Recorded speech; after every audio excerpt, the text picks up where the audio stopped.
gabaasni iccitii basaasota lixaarraa saaxilamee akka mul'isutti Iraan tarsiimoo waraanaa Huusiin guutummaatti jijjiiruun gara waraanaa dinagdeetiin ceesistee jirti.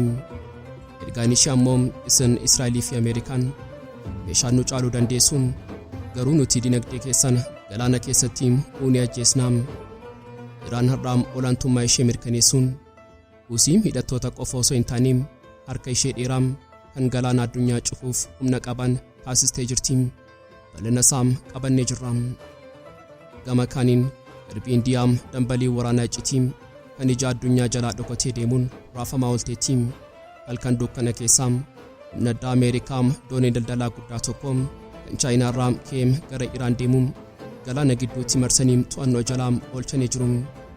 Dooniin kun maal qabatee jira? Iccitii bal'aa isaa qabannee jirra. Addunyaan har'aa seenaa raafi sodaachisaa tokko keessa seenti. Biyyi tokko biyya biraa akkuma lafa qonnaatti maallaqaan bitachuu dandeessi. Har'a ministeera dhimma alaa Ameerikaa Maarko Roobiyoon Kongireesii Ameerikaa duratti ba'ee iccitii guddaa tokko saaxilee jira.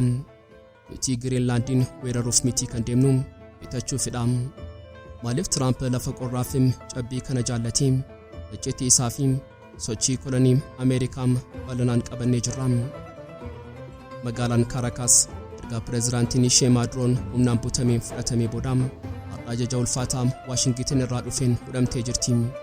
Ajajni White House irraa ba'e Venezuelaan obdii kootiin diinni koom as keessaa ba'an kan jedhudha. Diinota Ameerikaan Venezuelaa keessaa baasaa jirtu eenyu fa'i? Maaliif akka ba'an dirqisiistee? Yoo hanga xumuraatti nu faana turtan ni dhageessu. Qophii keenya laayik gochuun jalqabaan affeerraa keenya yeroo maraati. Yooyaam Ashamaar Kafunee kabajamtoota dhaggeeffattoota keenya kun Oromiyaa 24 Newsdha. Kanneen chaanala YouTube keenyaaf haaraa taatan subscribe gochuun maatii keenya ta'aa. Qophiin keenya namoota hedduu bira akka ga'uuf like share gochuun waliif qooduun dagatinaa. Hanga xumuraa qophii keenyaatiin turtii gaarii.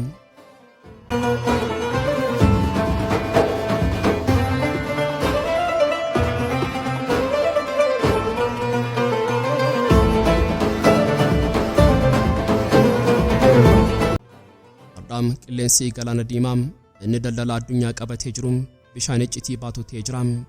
Osoo addunyaan Huusii Yaman callisaniiru sodaataniiru jechuun of gowwoomsitu Tiiraan keessatti shira biraatu xaxamaa jira.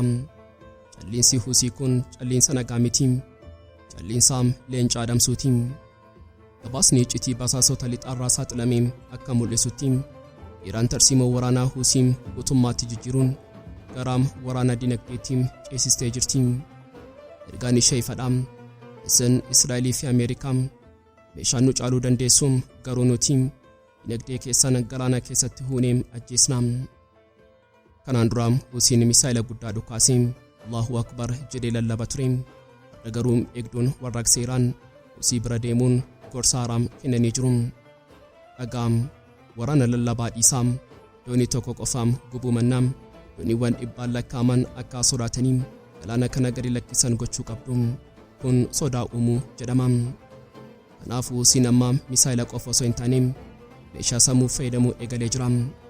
Tooftaan Iraan baaseef kun summii sadeen jedhama. Tokko diroonii ija maleeyyii.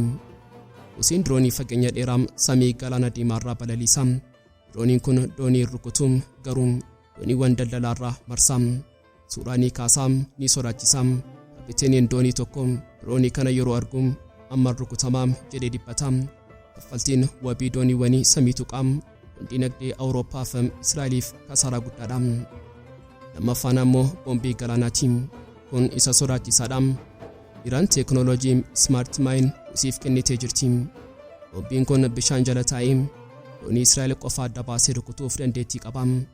Hunda caalaa ammoo yoo boombiin tokko galaana keessatti argame dooniiwwan daldalaa hundi galaana sanaam oolanii darbu. Kun daldala addunyaa laamsheessa. Sadaffaan filannoo iccitiiti. Huusiin amma doonii hunda rukutu. Dooniiwwan Israa'el wajjin hidhata qaban qofa dhagaa basaasaa Iraan irraa argataniin pinpointii godhanii rukutu. Kun Israa'eliin qophoomsa. Maaliif Iraan kana gootii? Sababiin isaa Iraan waan tokko hubattee jirti. Waraana kallattii banuun kasaaraa qaba. Garuu waraana dinagdee banuun keenya dhiigaa fi maallaqa fixachiisa. Galaana diimaa fi ulaa baab almandab harka huusiim Iraan jala galanii jiru. Ulaan Hormuz immoo harka Iraan jira. Miyaadaam Iraan karaa lamaan gamaa fi gamanam daldala boba'aa fi meeshaa addunyaa to'achaa jirti. Tiraamp Netanyahuun kana yeroo argan humni keenyaam galaanarra jira. Garuu diinni keenyaam Iraan galaana nu jalaa to'atteetti jedhanii maraatu. Wanti hunda caalaam Israa'el sodaattu ammoo waraana dadhabsiisaati. Israa'el doonii waraanaa guddaa ambaasiin isaa guyyaatti doolaara miiliyoonaan lakkaa'amuun galaanarra dhaabdi. Isiin immoo diroonii rakashaam kan doolaara 10,000 qofa ta'uun itti ergaam. Israa'el misaa'ila ittisaa kan doolaara miiliyoona 2 ta'uun diroonii Huusii kuffisuu qabdi. Herreegni isaa salphaadha. Israa'el maallaqaan numti Huusii fi Iraan garuu kasaaraa malee taphatu. Dhumarratti Iraan har'aam olaantummaa ishee mirkaneessitee jirti. Huusiin hidhattoota qofa miti isaan harka dheeraatti Iraan kan galaana addunyaa cufuuf humna qaban ta'anii jiru. Israa'el nuti humna qabna jetti. Garuu dooniiwwan ishee galaanarraa nagaan deemuu hin danda'an. Awurooppaan gatiin boba'aa dabalee jettee iyyiti. Iraan ammoo teessee furtuu galaanaa qabattee addunyaam akka hibbootti taphachiisaa jirti. Kun injifannoo waraanaa qofa miti. Kun injifannoo sammuu fi tarsiimooti. Iraan biyya ugguramtee har'aam gooftaa galaanaa taatee jirti. Har'aam qilleensi galaana bal'aam garba Indiyaam dambalii uumamaa qofa osoo hin taane dambalii waraanaa iccitii kan ija addunyaa jalaa dhokatee deemuun raafamaa oolee jira. Osoo addunyaan nagaan jira jettee abjootu halkan dukkana keessaa humni addaa Ameerikaam doonii daldalaa guddaa tokko kan Chaayinaa irraa ka'ee gara Iraan deemuun galaana gidduutti marsanii to'annoo jalaa oolchanii jiru. Gochi kun saamiinsa galaanaa fakkaachuu danda'a. Garuu duuba isaa iccitii waraanaa guddaa kan madaallii humna ba'aa giddu galeessaa murteessutu jira. Gabaasni gaazexaa Maariif saaxilee akka mul'isutti dooniin kun midhaan yookaan uffata hin feene inni onnee misaayilaam fe'atee deemaa ture. Ameerikaan doonii kana kan qabdeef isa isheetti Planetary Mixers jedhamuun maashinii guddaa fi ulfaataa kan warshaa keessatti tajaajilu argachuufi. Maashiniin kun maaliif akkanatti barbaadame? Iccitiin isaa boba'aa jabaadha. Iraan waggoota dhiyoo asitti teekinooloojii misaayila ishee jijjiirtee jirti. Kanaan dura misaayila boba'aa dhangala'aa fayyadamti turte. Kun immoo dhukaasuuf yeroo dheeraa fudhata. Diinni salphaatti argama. Garuu amma Iraan gara boba'aa jabaatti ceeteetti. Misaayilli boba'aa kana fayyadamuun daqiiqaa muraasa keessatti osoo Israa'el hin dammaqin lafa jalaa ba'ee samii tarsaasuun Tel Aviivin ga'uu danda'a. Maashiniin Planetary Mixer kun boba'aa sana qopheessuuf furtuu isa guddaadha. Israa'elii fi Ameerikaan maashinii kana qabuun injifannoo jechuu danda'u. Garuu dhugaan lafa jalaa waan biraa dubbata. Kun cichoominaa fi jabina Iraanin mirkaneessa. Sababiin isaa Israa'el waggaa tokko dura shaalee misaayilaa Iraan barbadeessineerraa harka duwwaa hambifne jettee adattee turte. Har'a garuu Iraan harka hin kennine. Faallaa kanaatiin karaa duraa yoo cuftan karaa duubaan karaa Chaayinaatiin seenaa jechuun teekinooloojii ishee deebistee ijaarrachaa jirti. Dooniin kun qabamuu dandeessi garuu dooniiwwan 10 ol ta'an kanneen soodiyam perkilooreetii fe'an Ameerikaa jalaa miliqanii uffata baandaar Abbaas Iraaniin ga'anii jiru. Injifannoo basaasaa Iraaniiti. Diraamaan kun asirratti dhaabbatu. Israa'el yeroo ammaa kana dhiphinamaa keessa jirti. Gabaasni basaasaa Israa'el akka saaxileetti onkoloolessaa 2024 keessaa Israa'el ulee iccitii irratti haleellaa raawwattee turte. Siiriyaa keessatti magaalaa Masiyaaf irratti warshaa Iraan ijaarrattee barbadeessiteetti. Keessoo Iraan keessatti warshaalee Paarchiinii fi Koojir jedhaman irratti boombii roobsiteetti. Maashinoota miikserii 12 ol gubdeetti. Israa'el kanaan booda Iraan misaayilaa hin oomishtu jettee of gowwoomsite. Garuu Iraan akkuma amala ishee caccabaa sana keessaa kaatee Chaayinaa wajjin hiriirte teekinooloojii haaraa galfachuun warshaalee ishee deebistee ijaarteetti. Wanti hunda caalaa Israa'el naasisee gabaasaa basaasaa tibbana muddee 2025 keessa dhufedha. Ajajaan raayyaa waraanaa Israa'el Iyyaal Zaamir halkan walakkaa ajajaa giddu galeessaa Ameerikaatti bilbiluun dhagaam Iraan deebitee kaateetti sochiin waraanaa isaan taasisaa jiran shaakala miti qophii weeraraati jedha. Israa'el misaayila Iraan 2500 irraa gara 1500tti gadi buufneerraa jettee yaaddi. Garuu Iraan amma waggaatti misaayila 3000 ol oomishuuf karoorfatteetti. Maashinii haaraa galfachaa jirti. Kun Israa'eliif sodaa jiraachuuf dhabamuuti. Iraan maaliif Chaayinaa filatte? Iccitiin isaa dinagdee fi tarsiimoodha. Chaayinaan boba'aa Iraan dhibbeentaa 90 bittiin akkasuma immoo teeknooloojii fi keemikaala ergitiin waniin Ameerikaan qabde kun akka 10 keessaa tokko qofaam sararri Beejingii Teheraan cimaa fi dhiigaan kan wal qabatedha. Ameerikaan doonii tokko qabuu dandeessi garuu sarara dhiyeessii kanaam kutuu hin dandeessu. Walumaa galatti wanti garbaa Indiyaa irratti ta'e kun injifannoo Ameerikaa osoo hin taane ragaam hin danda'amu Iraaniitiin. Israa'eel fi Ameerikaan Iraan dhumatteetti jedhanii yeroo yaadan Iraan garuu lafa jalaam galaana irraanii fi raamichoota ishee humnaaraan dhalachaa jirti. Teheraan irraam callissee jirti taam garuu warshaaleen ishee lafa jalaa sun guyyaa fi halkan misaa'ila sajjiileeffataam garuu hin dhaabne.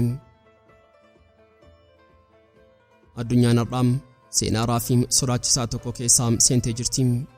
Biyyi tokko biyya biraam akkuma lafa qonnaatti maallaqaan bitachuu dandeessii gaaffii jedhu pireezidaantiin Ameerikaa Doonaald Tiraamp eeyya jedhee amanam. Ministeerri dhimma alaa Ameerikaa Maarko Roobiyoon Kongireesii Ameerikaa duratti ba'ee iccitii guddaa tokko saaxilee jira. Itti Giriinlaandiin weeraruuf miti kan deemnu bitachuu fi jedha. Yaadaam Tiraamp namichaam dureessaa gamoowwanii ture sun biyya bal'ina lafaa isheetiin addunyaa irratti jaziiraa gudditti taateem Giriinlaandiin kuma gamoo Niwuyoorkitti bitachuu barbaada. Naasaa qofa miti kun dhimma nageenya biyyaalessaa isa duraa jedhamee labsameedha. Maaliif Tiraamp lafa qorraa fi cabbii kana jaallateem? Iccitiin isaa lamadha. Tokkoffaan nageenyaa fi qabeenyaa. Raashiyaa fi Chaayinaan kaaba addunyaa to'achuuf fiigaa jiru. Giriinlaandim keellaa kaabaatiin. Ameerikaan yoo lafa kana qabatteem misaayila Raashiyaa fi Chaayinaa salphaatti to'achuu dandeessi. Lammaffaan ammoo albuuda. Giriinlaandi jala warqee liitiyeemii fi yuuraaniyeemiin tuulamee jira. Tiraamp qabeenya kanaam Chaayinaa jalaa fudhachuu qabnaam jedhee tamanam. Garuu seenaan Giriinlaandim akkas salphaa miti. Giriinlaand biyya of dandeesse miti. Isheen kutaa Deenmaarkiiti. Garuu bara 1979 fi 2009 Deenmaark mirga ofiin of bulchuu kenniteefii jirti. Uummanni Giriinlaand nuti meeshaa gurgurtaa miti. Nuti namaam nuti biyyaam jedhanii iyyachaa jiru. Wanti hunda caalaa nama naasisuun ilaalcha Tiraamp duuba jirudha. Intaltoonnam Aljazeeraa fi Niwuyoork Taayims akka jedhanitti Tiraamp seera addunyaa kan jedhu hin beeku. Inni seera humnaatti amanam. Ameerikaan gooftaadha. Wanta barbaadde fudhachuu dandeessi jedhee yaadaam koloneeffataa durii kan jaarraa 19ffaa keessa ture jaarraa 21ffaa keessatti deebisuuf yaalaa jira. Ministeerri dinagdee Giriinlaandim Naajaam Naateenilseen ariidhaan akka jetteem kun dhimma nageenyaa miti. Kun dhimma ilaalcha Ameerikaan addunyaa irratti fe'uu barbaadudha. Isaan michummaa hin barbaadan baay'irummaa qofa barbaadu. Taateen kun Awurooppaa siraasee jira. Deenmaark hiriyaa cimaa Ameerikaa neetoo taatus amma dhiphina keessa jirti. Michuu keenyaam Ameerikaan lafa keenya fudhachuu barbaaddi jettee sodaatti. Kun hariiroo Tiraansam Atlaantik yookaan Ameerikaa fi Awurooppaa kan diigu ta'uu danda'a. Tiraamp garuu ani daldalaan jira jedha. Deenmaark waggaa waggaan Giriinlaandeef maallaqa gargaarsaa kenniti. Ani maallaqa sana nan kafalaam. Isin ammoo lafa naaf kennaa jedha. Herregni isaa daldala gamooti. Walumaa galatti wanti har'ataa jiru kun murtii seeraa fi humnaati. Ameerikaan humna qabdi. Giriinlaand ammoo seera qabdi.